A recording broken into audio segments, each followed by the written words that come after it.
Greetings, folks. And in tonight's segment of a double header of showcasing comic series and speculation, I will be showcasing Godkillers. It's congruent with the theme of this month. It's a horror book, and originally I wasn't going to pick this series up simply because the title seemed a little too blasphemous for me. And then I actually read what the plot was about, and I was like, okay, I think I can give this a gander, even though the cover kind of sold me because it had a couple of things that I really, really enjoyed, or that really fascinate me, and that's military stuff since I was in the army, and H.P. Lovecraft Cthulhu like stuff going on in this cover. Some cosmic horror. I don't know. I just associate tentacles with Lovecraft and such. Maybe that it's not always the case, but still, that's the kind of vibe that I get when I see it psychologically. That's what resonates with me. That's what, well, at least that's the underlying message that I think I'm getting. And the way this helmet and M16 and boots setup is the way you commemorate the fallen, especially in the theater of combat. So yeah, it takes me back to, reminds me a little bit of my time in the desert, seeing this. And yeah, cover's really cool. Title was the issue,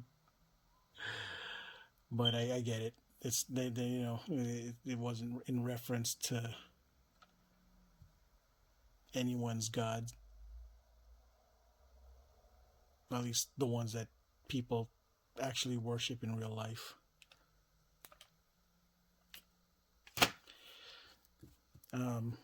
This is the Tim Bradstreet variant cover. He's been known to do the Punisher stuff, so when I saw this, I was like, this very reminiscent and of the Punisher art that I've been cover art that I used to see back in the day, and sure enough, it was a Tim Bradstreet. It's very cool. Looks like he's got marine pattern stuff on. Yeah, but I don't know. Marines get this kind of gear. Army always seem to get hooked up more, and I don't think they'd let Marines carry that kind of hair. And speaking of such, well, the point of this book really is that that it's a special forces unit that hired specialists against that specialists who study and understand supernatural stuff so that they can fight terrorism, who use supernatural beings and things that come with supernatural to attack and cause terror to people, like Aswangs. Yeah, I mean, the terrorists are using Aswangs to to mess with people, and so for my Filipino folks out there, Aswangs are no joke. They're scary, and it's they do terrible things, and I think this is this may be in reference to the Manananggal or Aswang Filipino folklore story. And yeah, look how gruesome that is. It's really hard to look at lungs and tentacles, just in entrails all flying around. That's how they used to how my uncles and older cousin used to describe these things that would grab you in the night in the Philippines. So yeah, not as creepy. Giant bird. Not sure what lore that is. I imagine it's from someplace.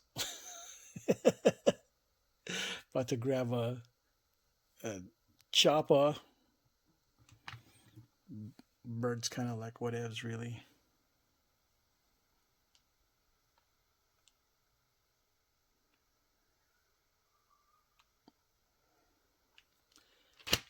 I think this is the Jinn episode. Basically, evil genie or genie used for evil purposes.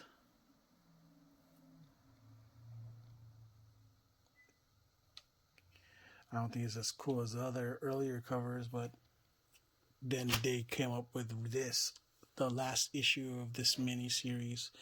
And I'm hoping that they actually do a television series of this, because I would definitely watch this.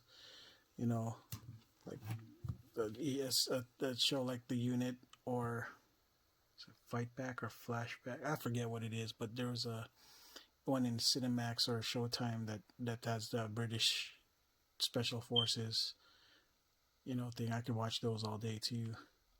But with a supernatural twist, shit, like Grimm meets X-Files meets Fringe. Hell yeah! Look at this, Simtars out here. It's kind of cool. Simtars all around. I'm gonna pick up the collected edition of this for to actually read, but you know me, I just try to keep my copies crispy. You know what I mean? That's how you roll. You're supposed to roll crispy. Yeah. That's how you should.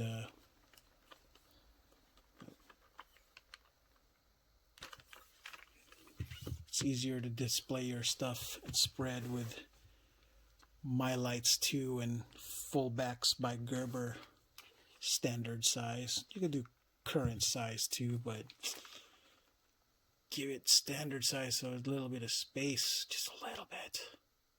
Yeah, just how you should roll, guys. Thick. I mean, stiff. You want your stuff stiff. And again, if you're the type of person who forgets, if you want to